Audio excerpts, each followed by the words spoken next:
Welcome everybody to 52 Living Ideas. Today is Friday, so it's Self-Improvement Friday, and my friend John is going to be presenting as usual. Now, I want to tell you about what's coming up next week. John is what kind of a race you're running? I'm participating in a GoRuck event. It's a 26-mile, I guess, traversing through the city with 20 pounds in your backpack, and you have 11 hours to complete it. Okay, and it's difficult to do a meetup while doing that. So, what I'm going to do is that I'm going to talk behind his back about all the great meetups he has done.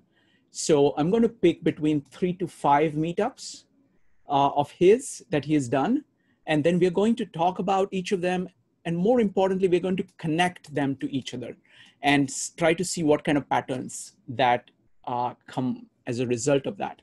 So if you have any of your favorite meetups, you can go ahead and message it to me or to everybody here in chat.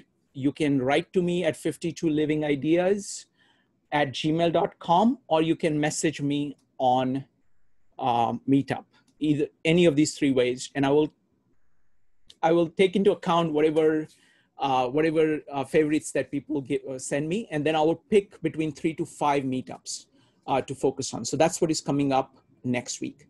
With that, I'm going to hand it over to John. John? Cool, thank you. Yeah, so welcome everybody. I'm delighted to have everybody as usual. Today we are talking about a section 22 in Nietzsche's book, Thus Spoke Zarathustra. We explored I think it was the prologue before on the 3 metamorphoses of the spirit from this book. And if you don't know anything about Nietzsche, that's totally fine. This is a standalone principle we can discuss. But it would help to have a little bit of backstory about this book itself. So this is called Thus Spoke Zarathustra. It is Nietzsche's, I guess, way to propagate his philosophy in a narrative format. And the story, the narrative, the fable goes that this individual named Zarathustra, he ascended into the mountains at 30 years old to spend 10 years in solitude, accumulating all of this wisdom, all of this insight, all of these, kind of, I don't know, I guess time to digest his philosophies and his perspectives on life. We were just talking about Walden last week, so kind of an extreme version of Walden, right? What Thoreau did.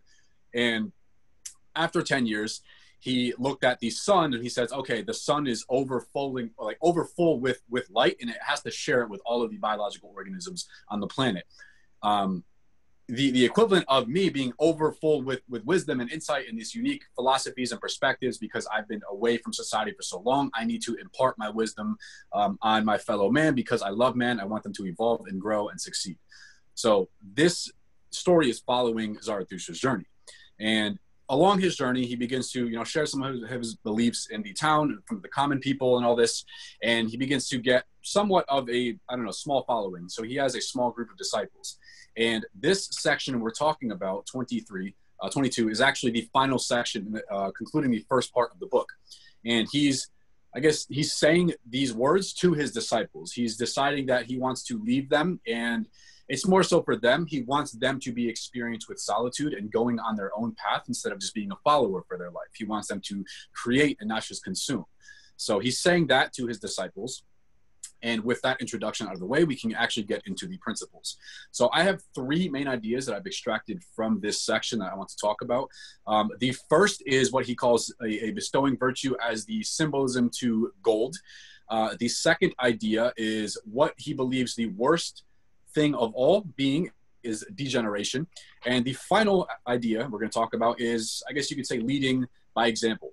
So teaching by example as well. So the first idea, I'm going to read the quote, and then we're going to get into some implications. So he says to his disciples, Zarathustra says, "Tell me how gold came to the highest value, because it is uncommon and beaming and soft in luster. It always bestoweth itself." There's a lot of Old English, obviously. "Only as image of the highest virtue came gold to the highest value. Gold-like beameth the glance of the bestower. Gold luster maketh peace between moon and sun.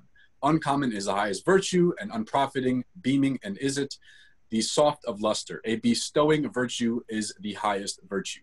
So looking at it symbolically, he's looking at the metaphor and allegory of gold and why it's valuable. Of course, because it's, you know, as he mentions, it's uncommon, but not everything that's uncommon is rare or valued in our society.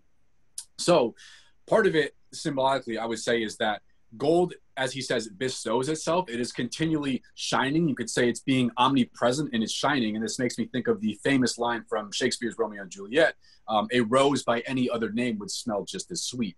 Meaning that if you have this beautiful, delicate flower, it is, you know, maybe it's exemplifying particular geometry or colors or something that's beautiful, but nobody ever observes it. It doesn't make it less beautiful because it's at the bottom of the bush versus the top of the bush. It's still a rose, and it still has that inherent quality of beauty regardless.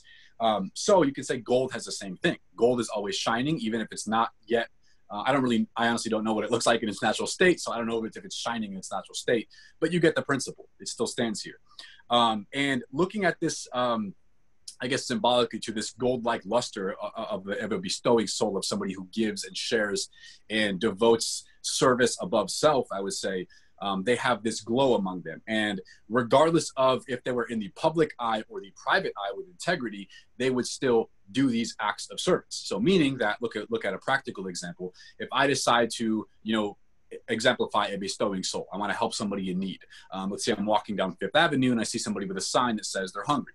I can buy them a meal. Now, some people might just be fine with buying them a meal, but some people who want public recognition for whatever particular reason, they might say, oh, I'm good because I helped this homeless guy today. Or they might share it on social media. Or they might tell somebody about it. Or they might do this because they want that external validation.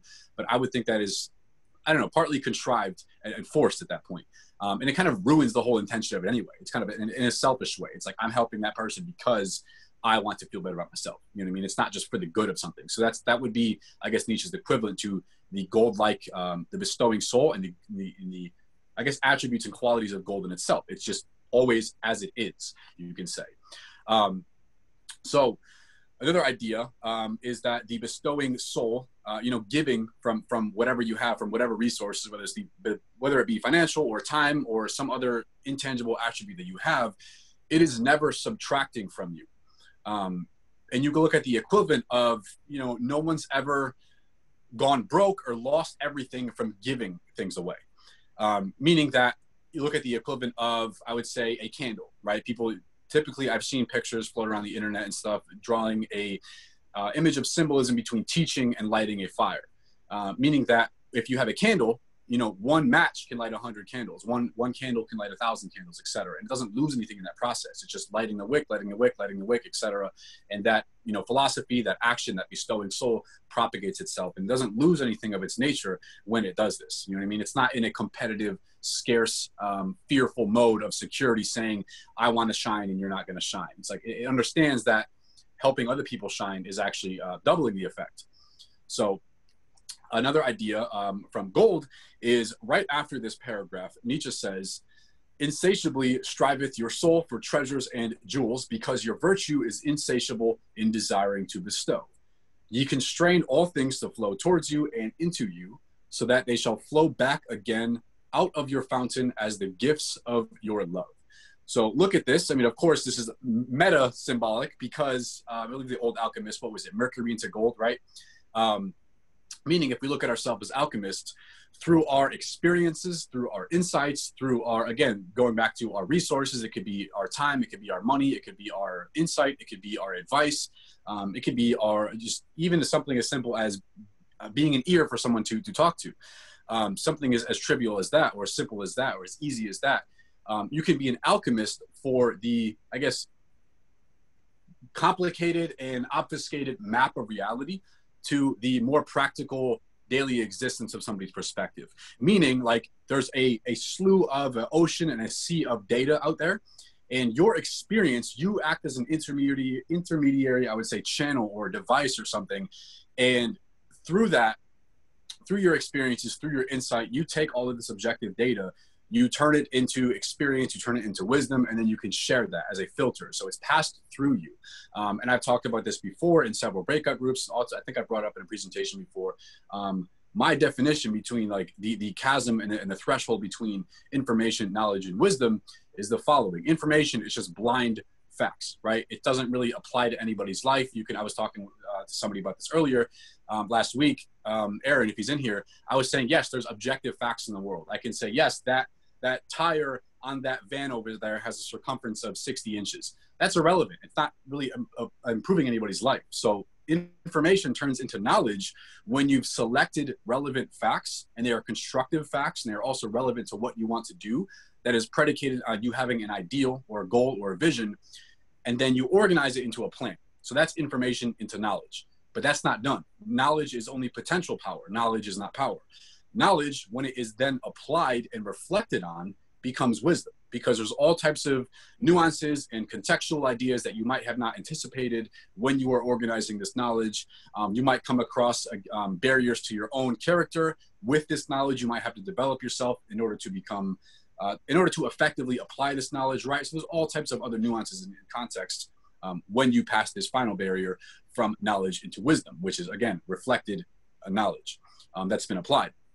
So if you look at yourself as an alchemist, again, you're living your life and you're accumulating these experiences, assuming you reflect on your life and you extract these principles, you can become an alchemist for whatever objective reality you've subjected yourself to. And then you have experience, you have insight, you have a unique perspective to bring to the world.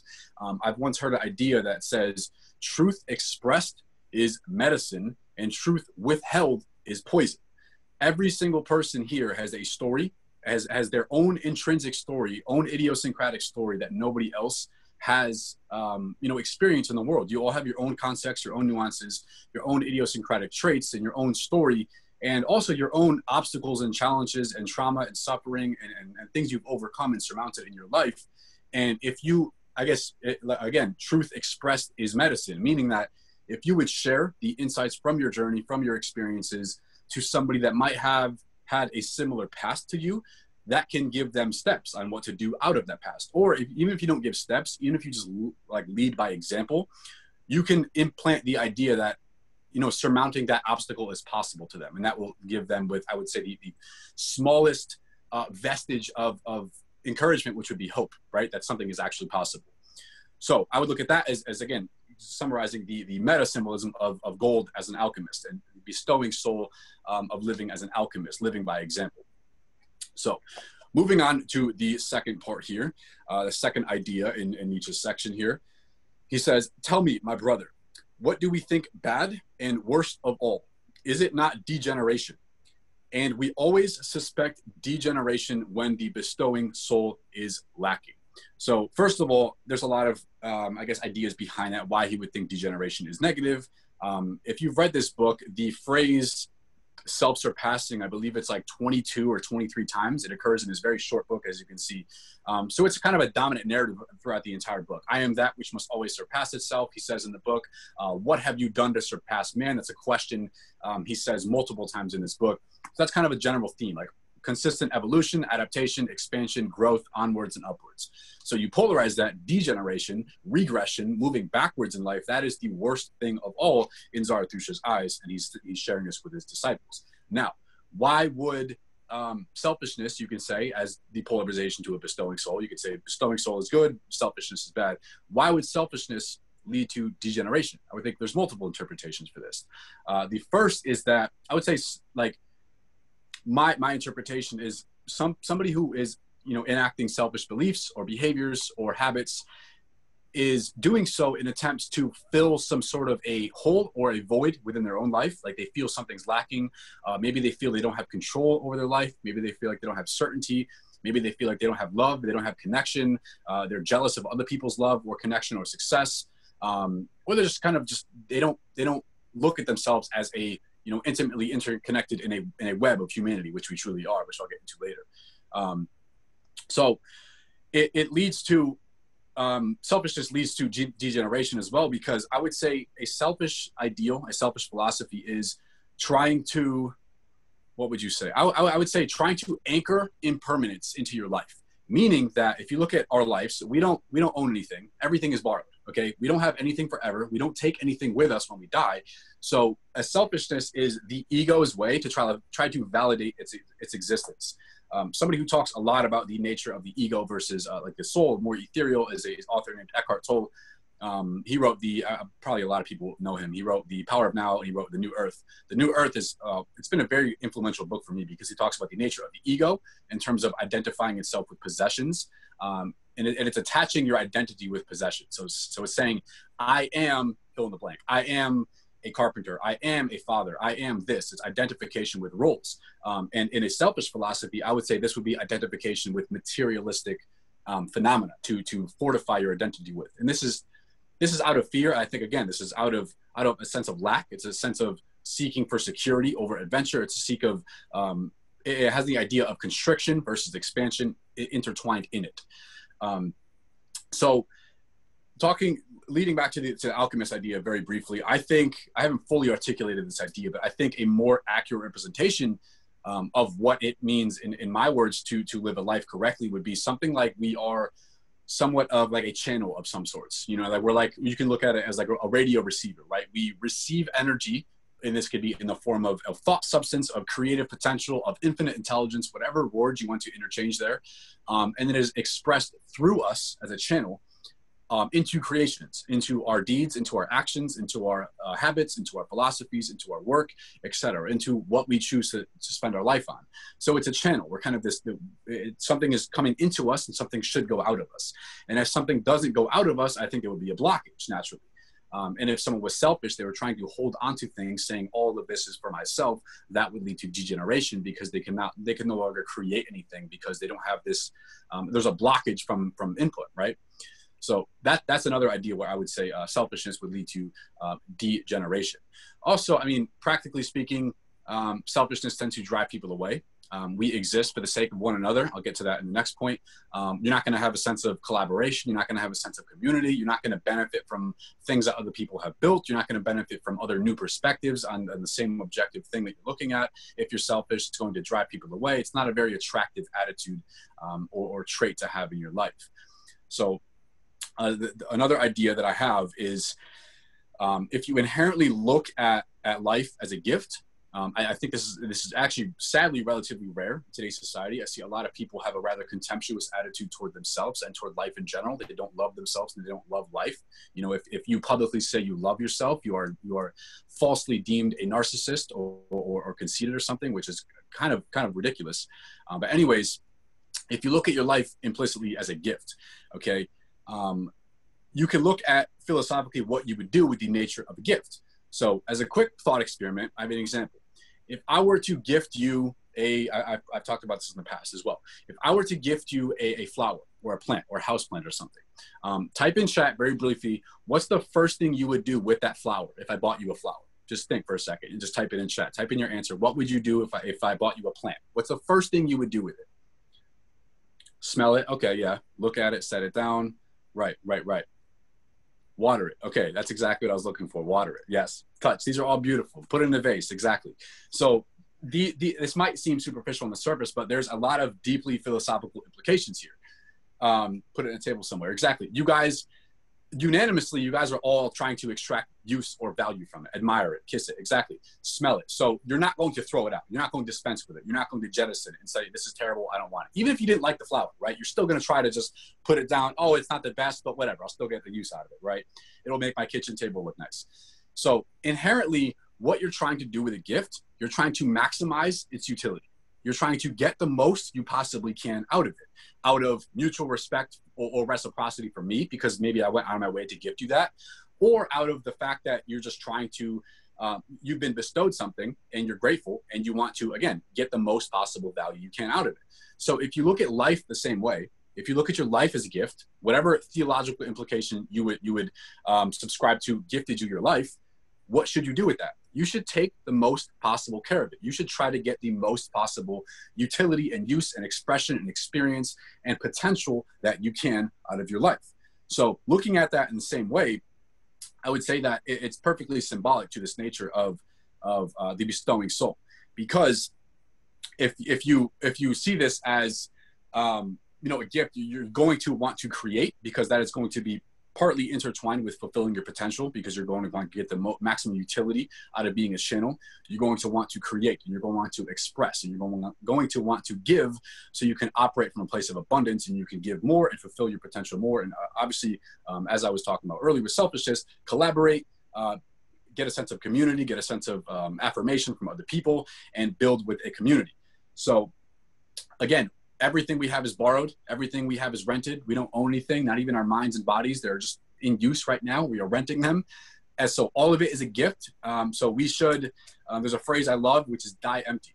We should die empty. We should not die with anything inside of us. We should act as channels and express all that we can, give all that we can, express, say everything that we want to say, share everything we want to share, let people know how much they mean to us when we're alive, etc., because we don't always have that chance in the future. So moving on to the third and final point of Nietzsche's principle here. He says, physician, heal thyself, then wilt thou also heal thy patient. Let it be his best cure to see with his eyes him who maketh himself whole. And then he has the famous quote in the end, one repays his teacher badly if one remains merely a student.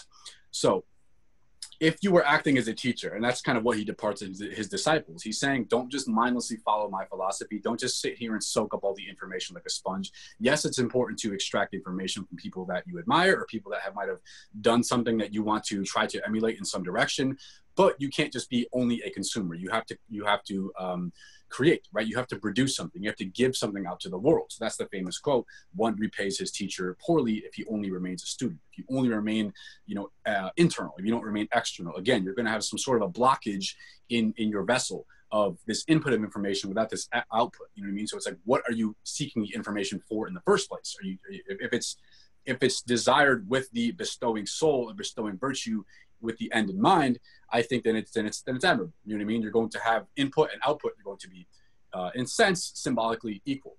So I think we can summarize with some practical points I want to get into, and then we'll go over to Shrikant for Q&A.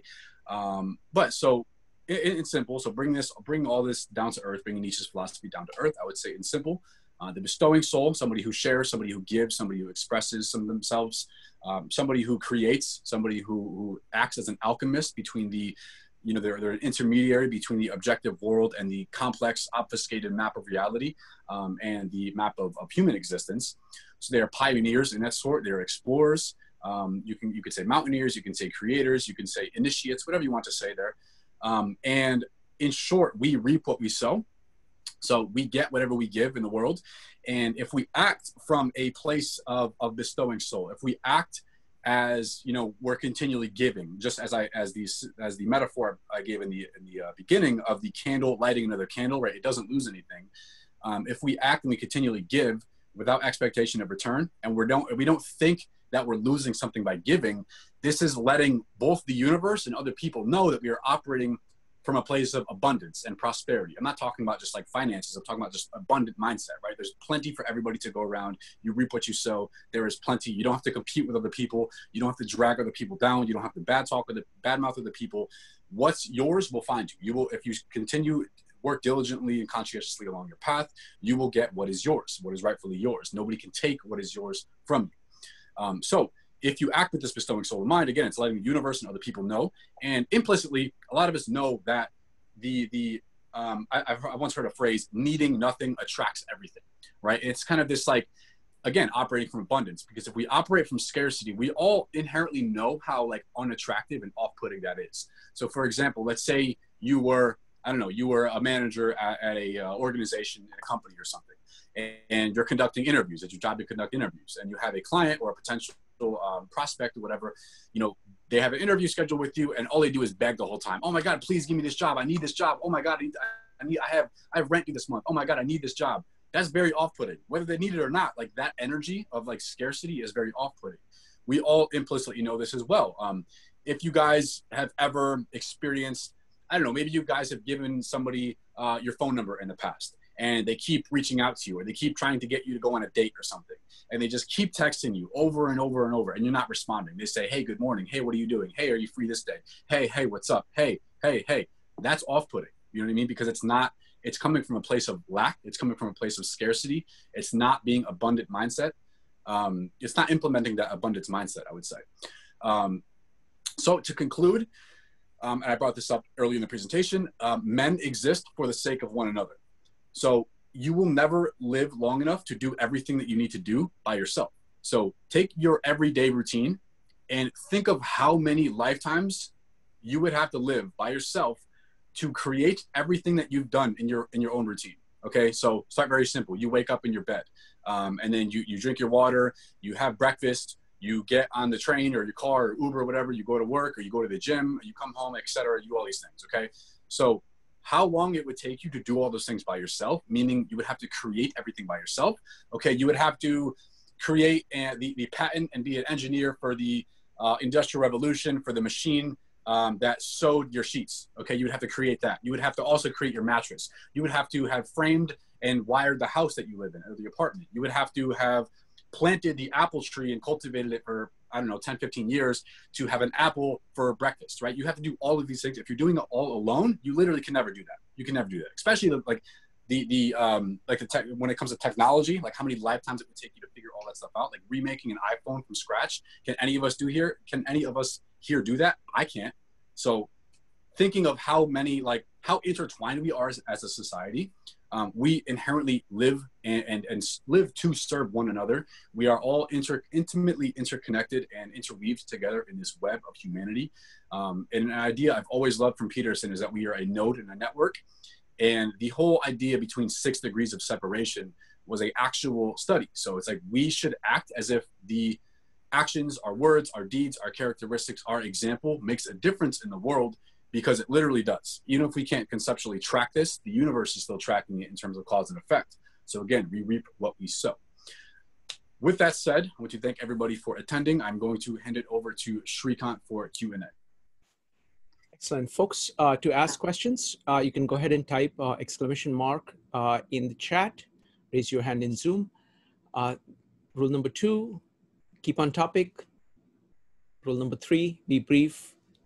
Rule number 4, speak your mind.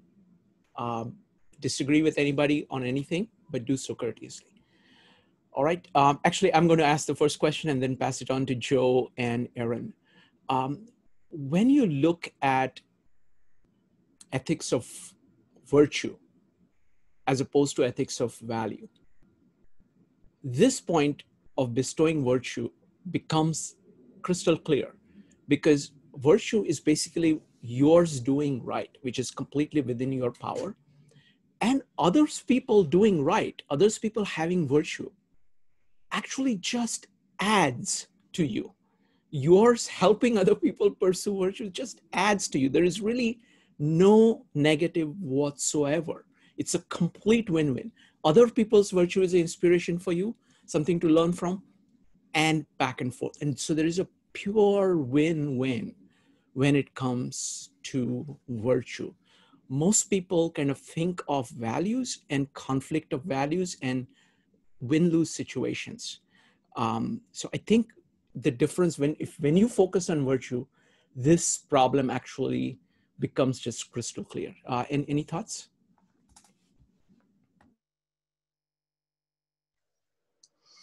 Yeah, I was actually watching a video. I forget the title. It was on YouTube, but it was talking about how, like, in the past, pre-industrial revolution era, everything was a zero-sum game. So it was all just in terms of like agriculture. We were maximized.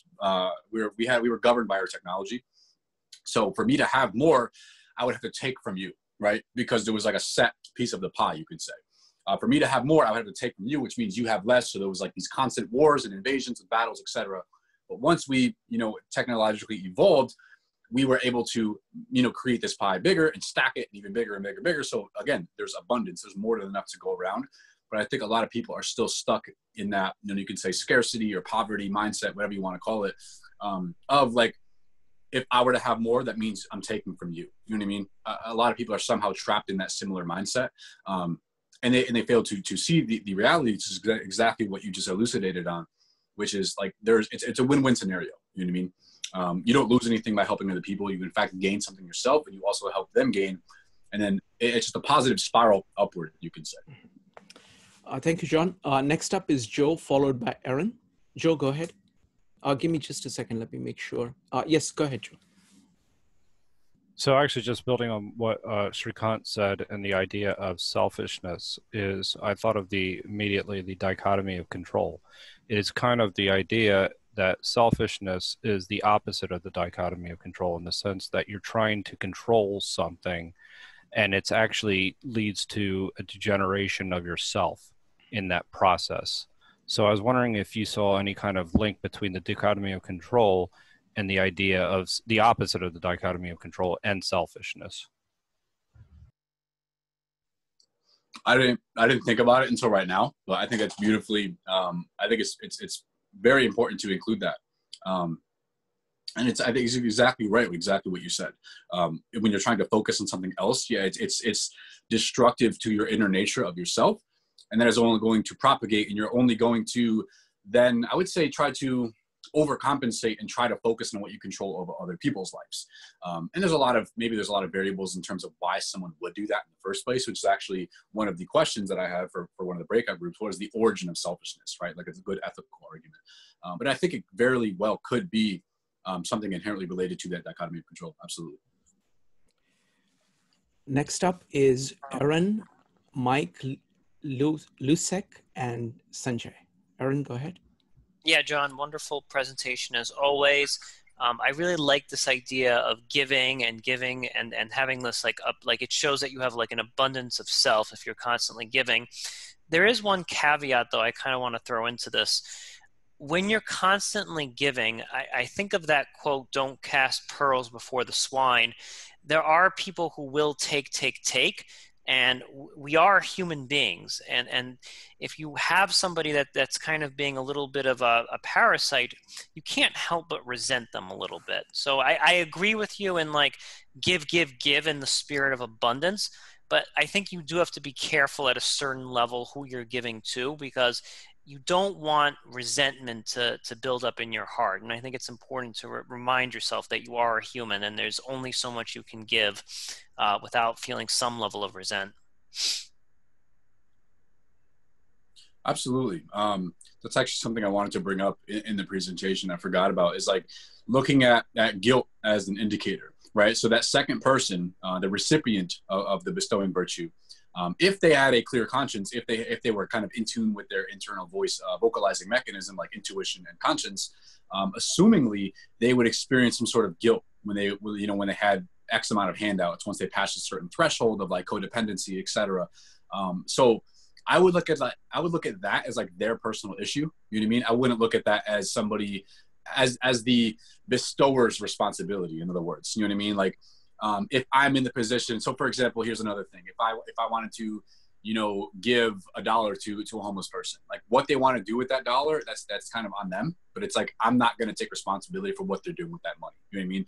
I'm in a position to give it. So like, I'm just going to give it. You know what I mean? I'm not going to think about the ramifications, because again, going back to Joseph's point, that's outside of the dichotomy of control, right? Because it's like, I can conceptualize all day, I can do this, but assuming you're in like a relationship, or somewhere like you're in a household, or you're in an environment or dynamic that is consistently like off balance like that, I would definitely say that can lead to degeneration. I would try to limit exposure to that person. Next up is Mike Lusek. And I'm kind of taking this idea a little bit sideways. I'm thinking about on debt. I think this is Graeber, where the idea is that interpersonal connections are all about always having power imbalances that are running in one direction or another. So in your example, so you give $1 to a homeless person, there's sort of the power imbalance there. But suppose we live next door to each other, and I give you half a dozen eggs, and now you're in a position to give me half a dozen eggs back, so that our interpersonal connection is based on a power imbalance, which is constantly sort of flip-flopping back and forth. I've sort of lost track of what my point was here, except that the interpersonal relationship that is necessary for all of us for making your sheets or your bed or whatever it is always going to require this level of constant shifting power imbalances. And and that's not really something that Nietzsche really addresses here, but something that I feel like is something that is necessary to kind of think about, so that things aren't purely transactional and aren't purely unidirectional. Yeah, so I see the underlying motive on what you're getting at. I don't know that I personally would define it as a power imbalance. I would just say it's an idiosyncratic discrepancy. Meaning that, you know, yes, in the case of the homeless person, I'm talking about like financial wealth, like I'm in a place of excess, abundance, etc. I have that dollar to share, or you have an excess of you know, groceries to share with me. But I would say a lot of people, you know, you can also look at intangibles in terms of advice. You can look at time. You can look at sharing your opinion and your perspective on something, which might seem inconsequential in the moment, but it's like your entire life and all of your life experiences and your memories and your perspective all amalgamated into that one piece of opinion that you gave me. You know what I mean? So it's like there's all of that behind that, and all of that I did not have access to. So that's not a power imbalance. That's just, again, idiosyncratic discrepancy. That's a difference in perspective, difference in philosophy, difference in conditioning, difference in culture, difference in upbringing, or again, it could be tangible, like I said, time, money, etc., or groceries, as we're talking about. So there is a I don't really know exactly how to articulate, but there is some sort of an imbalance there. You know what I mean? But I don't know if it was like power or like resources or privilege or something like that. But there is a difference in terms of like if we have more overlap than not, we wouldn't receive much from each other. But the less overlap we have in terms of a Venn diagram, the more we can serve one another. Next up is Sanjay, followed by Faisal. Sanjay, go ahead. Yeah, thank you, John. Another wonderful presentation. So I suspect that many of us already see this and already subscribe to this virtue of bestowing virtue, of basically giving. And you know, I think we understand that this is the best way for everyone. It really helps everyone maximize. However, much of the world doesn't see this, and let alone follow this. Many people in the world still take advantage of things that we give, or the concept of sharing and bestowing virtue. So net, what this does, if this philosophy is not followed, what this does is, you know, it still leaves us in the zero-sum game.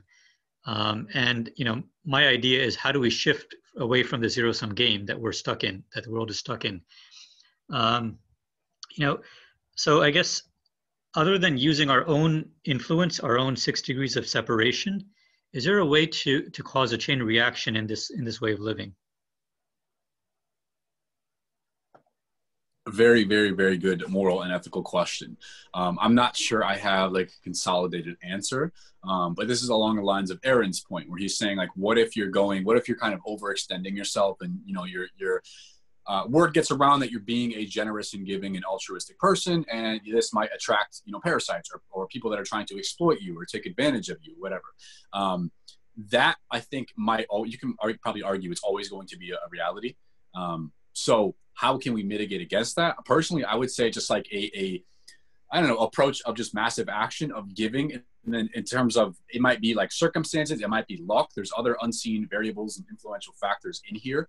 But like, depending on who we give to, we can't always predict exactly what philosophy the recipient of our bestowing virtue is going to hold, right? We don't understand their circumstances, their philosophies, their attitudes, their beliefs, what they're going to do with this thing that we give them. And I think it's impossible to fully know, right? So to, again, get around this, and it's not a certain way to get around it, but it might be a way around it, or a solution, is to just, I guess, again, massive action, approach it in terms of like, okay, I'm just going to give to everybody I see. I'm going to give something to everybody that I see. And again, and hopefully circumstantial, or in terms of some luck of the draw, it might land on a few good people that are going to implement this 6 degrees of separation. Okay, next up is Faisal. Go ahead.